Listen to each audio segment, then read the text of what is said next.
Okay, Mr. Glass. Good evening. Jordan Glass for the Harbor. Second Circuit Court of Appeals in Piscatano versus the Town of Somers laid out the elements of a 1983 action for communications with the municipalities governing bodies during public meetings. It's 396 F sub 2nd 187 for anyone who's interested. Similar to what Mr. Tartaglione sought to present to this council, the Somers Court found that Ms.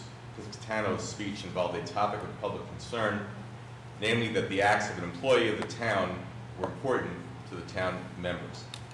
In fact, in the Somers case, the employee was a former employee, and that was still held to be worthy of addressing.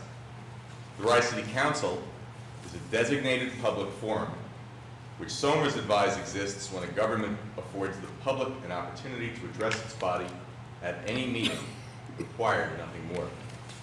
What Mr. Tartaglione sought to present as unpleasant or as uncomfortable as it may have been did not qualify as being controllable speech.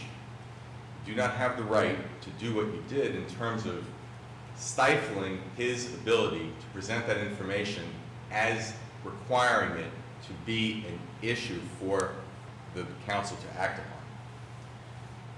When you pursue those lines of reasoning, you're inviting and encouraging an unnecessary lawsuit. The position for Mr. Tartaglione is not content neutral and will not pass the constitutional test. You might also consider what recently happened where a jury found for the plaintiffs against Yonkers for $8 million in a free speech case. Now, in a New York case called People against Griswold, the court reminded us that a content-based law is presumptively invalid under the First Amendment's guarantee of free speech and is subject to strict scrutiny. When a person's First Amendment rights are at stake, it is the government's burden to demonstrate that the interest served justifies the restriction imposed. And that's at 821 NYS 2nd 394. When a government wishes to place a restriction on speech in a public forum, it passes constitutional muster only if the restriction is content-based. Only if the restriction is content-based, that it's necessary to serve a compelling state interest, and it is narrowly tailored to achieve that end. It also has to be common across the board. Or two, a restriction that is content neutral regulates only the time, place, and manner of expression and is narrowly tailored to serve significant government interests and leaves open alternative channels of communications. The Council's new restriction on Mr. Tartaglione is clearly content-based, does not pass constitutional muster, but even if you wish to claim it's content neutral, it does not regulate, quote, only the time, place, and manner of expression, and is thus invalid on that approach as well. Now, on a separate matter, Supreme Court Justice, long gone, Benjamin Cardozo, wrote when he was on the New York Court of Appeals, "A trustee is held to something stricter than the morals of the marketplace. Not honesty alone, but the punctilio of an honor, the most sensitive nature, is then the standard of behavior. The level of conduct for fiduciaries has been kept at a level higher than that of the trodden crowd." This is what our officials owe us. When they violate those obligations, they might no longer be fit to serve, but not because of the underlying transgression, but because of the overarching hypocrisy. Service to self while claiming service to others is a blade which cuts far too deeply to be ignored. The Times Union newspaper in Albany published an article. It's worth paraphrasing and quoting some here. Star tax exemption double dippers cost New York taxpayers over $50 million a year. So Governor Cuomo announced a program in which the state would seek audits of homeowners receiving exemptions from two homes. The Star exemption, as you may know, is available only on one's primary residence. Now, perhaps this is the time of year to remember that you may once have believed in Santa Claus, but you wouldn't like to be accused of flip-flopping for having learned more information and been wise enough to change your views as you learn new facts. But turn this around and ask yourself this question. Would you still support as a position an adult who was so stubborn and so entrenched in their version of the facts that even in the face of facts to the contrary, that no action would make them move or make them change their position? No reconsideration whatsoever.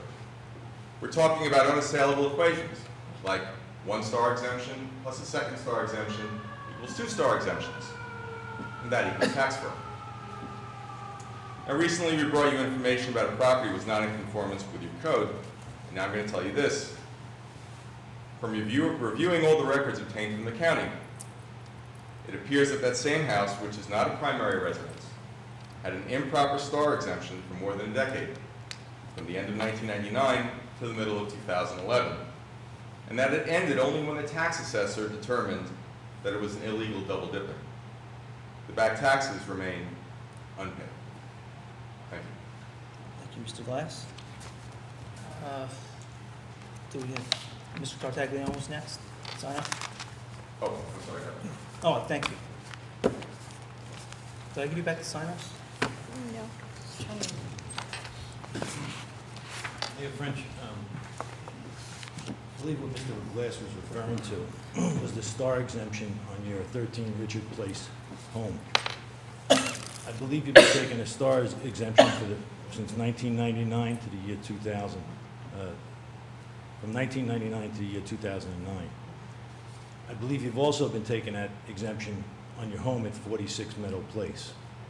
My question to you is, the inappropriate money that you saved on your taxes, do you intend to pay back to the Rye City taxpayers? If I got an exemption that I wasn't entitled to, absolutely, but I think that would go to New York State, though, if I understand you Okay. correctly. So you're willing to pay it back? Absolutely. Thank you, Mayor. So, I'll follow up with the assessor's office. Yeah, the STAR program is administered through our assessor's office, and,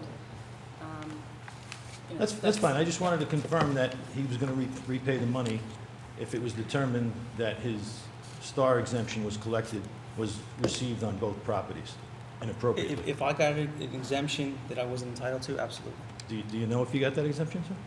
I'm going to find out. Okay, thank you. Thank you. Next item is the surplus. right.